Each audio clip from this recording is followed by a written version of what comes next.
ইতালির এই মার্কেটটার ভেতর যা যা আছে তা সব কিছুর উপরেই 30 থেকে 70% পর্যন্ত অফার দিয়েছে। সাথে আমার ফেসবুক পেজে 20,000 ফলোয়ার্স হওয়ার খুশিতে ভাবলাম নিজেকে কিছু গিফট করি। আসসালামু আলাইকুম সবাইকে, আশা করছি সবাই সুস্থ আছেন এবং ভালো আছেন। চলে এসেছি আরও একটি ছোট্ট ব্লগ নিয়ে।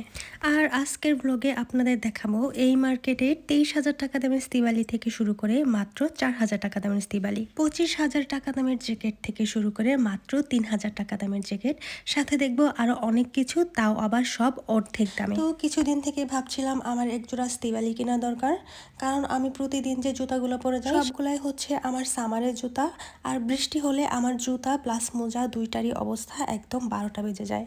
তারপর আমি ভেতরে না ঢুকে বাইরে গ্লাসের ভেতরে যে সব শো করে রেখেছে সেগুলাই দেখছিলাম, কারণ 2 দিন আগে বাইরে শো করে রাখায় এক জোড়া স্তিবালি আমার অনেক পছন্দ হয়েছিল, দেখছিলাম সেটা আছে কিনা। অনেক খোঁজাখুঁজির পরেও স্তিবালি জোড়া আমার চোখে পড়লো না। তারপর চলে গেলাম ভেতরে গিয়ে দেখি যা কিছু আছে সব কিছুর উপর 30 থেকে 50 এমনকি 70% পর্যন্ত অফার দিয়ে রেখেছে। তো এটা দেখে তো আমি মহা খুশি। তারপর আমি আমার পায়ের মাপের স্তিবালি খোঁজা শুরু করলাম, কিন্তু স্তিবালি চোখে না পড়ে আমার পছন্দ হয় ব্যাগ, জ্যাকেট, পার্স, শাল এগুলো, কারণ প্রত্যেকটা ব্যাগ অ্যান্ড পার্সের কালার আর প্রিন্ট ছিল একদম আনকমন। আর এই প্রিন্টের ব্যাগ অ্যান্ড পার্সগুলোর প্রাইস একটু বেশি ছিল। ব্যাগটার প্রাইস ছিল 90 ইউরোর মতো, আর অফার দেওয়ার পরে হয়েছে 80 ইউরো। সামনের এই জ্যাকেটটার দাম ছিল 150 ইউরো বাংলাদেশি টাকায়, যা 20,000 টাকারও বেশি। আর এখানের এই সুন্দর গ্লাভস আর শালের দাম ছিল মাত্র 15 ইউরো। এই ব্যাগটার দাম ছিল মাত্র 29 ইউরো। সাথে বড় ব্যাগটার দাম ছিল মাত্র 36 ইউরো, আর এগুলা ছিল সব অফার প্রাইজে।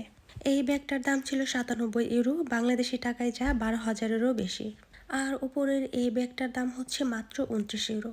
যেগুলোর প্রাইস একটু বেশি ছিল ওইগুলা হচ্ছে অরিজিনাল চামড়ার ব্যাগ। আর হ্যাঁ, বোট, জুতা, ব্যাগ এগুলো কেনার সময় এগুলার গায়ে যদি ভেড়া পেললে লেখা দেখেন তাহলে বুঝে নেবেন এগুলোর প্রত্যেকটাই হচ্ছে অরিজিনাল চামড়া দিয়ে বানানো। উপরে যে একটা স্তিবালি দেখতে পাচ্ছেন ওইটার প্রাইস ছিল 160 ইউরো, যেটা বাংলাদেশি টাকায় 21,000 টাকারও বেশি।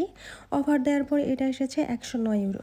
চারপাশে এত সুন্দর সুন্দর স্তিবালি আর জুতা, অথচ আমি এখনো আমার পায়ের সাইজের স্তিবালি খুঁজে পাইনি। আর এই টাইপের স্তিবালিগুলা প্যান্ট থেকে শুরু করে সেলোয়ার শাড়ি সবকিছুর সাথেই পরা যায়। আর এইটার দাম ছিল মাত্র 23 ইউরো।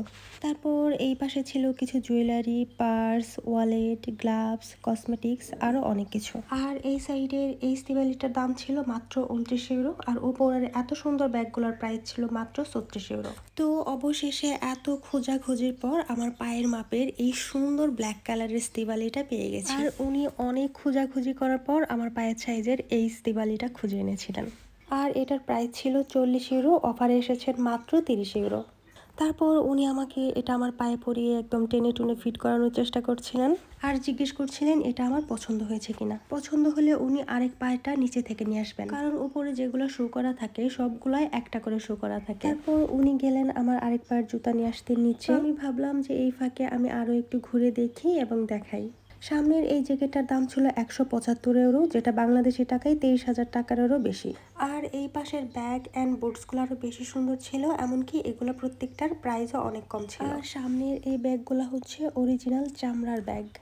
তারপর এই যে উনি আমাকে দুটি স্তিবালি খুব সুন্দর করে পরিয়ে দিয়েছে, আর পরার পর মনে হচ্ছিল যে আমার পায়ে এই স্তিবালি জোড়া খুব ভালোই মানিয়েছে। তো ভাবলাম আর দেরি করা চলবে না, সোজা সিরিয়ালে দাঁড়িয়ে গেলাম বিল দেওয়ার জন্য। আর একটা কথা হচ্ছে, আপনি যদি বাংকার থেকেও এই ধরনের বুট, ব্যাগ, জুতা কিনতে যান সেখানেও দেখা যায় 20 থেকে 25 ইউরো দাম থাকে। এছাড়াও বাংকার আর মার্কেটের জিনিসের কোয়ালিটির মধ্যে কিন্তু অনেকটাই পার্থক্য থাকে। আর উনি আমাকে ভিডিও করতে দেখে জিজ্ঞেস করছিলেন যে এই ভিডিওটি আমি আমার দেশের কাউকে বা আমার কোনো ফ্রেন্ড পাঠাবো কিনা। তারপর আমি বললাম যে না, আমার একটা ছোট্ট পেজ আছে, ভিডিওটি সেখানে আপলোড দিব। আর এটা শুনে উনি আমাকে শুভেচ্ছা জানাচ্ছিলেন আর বলছিলেন যে ভিডিওটি আরো সুন্দর করে করতে। তো সব শেষ করে বের হওয়ার সময় উনি দেখেন যে আমার জুতার ফিতাগুলা খোলা, বলছিলেন এইভাবে বাইরে গেলে যে কোনো জায়গায় পরে যেতে পারতাম। তারপর উনি নিজে আমার জুতার ফিতাগুলা বেঁধে দেন। সত্যি কথা বলতে প্রত্যেকটা কাস্টমারের সাথে ওনার ব্যবহার ছিল অসাধারণ। তারপর এই যে বাসায় আসার পর আমি আবারও দেখছিলাম বের করে, আর আমার বড় বোনকে দেখাচ্ছিলাম যে কেমন হয়েছে। আসলে এত কম প্রাইজের মধ্যে এই ধরনের স্তিবালিগুলো সহজে পাওয়া যায় না। আজকে এ পর্যন্তই। সবাই ভালো থাকবেন, সুস্থ থাকবেন আর সুন্দর থাকবেন। আল্লাহ হাফেজ।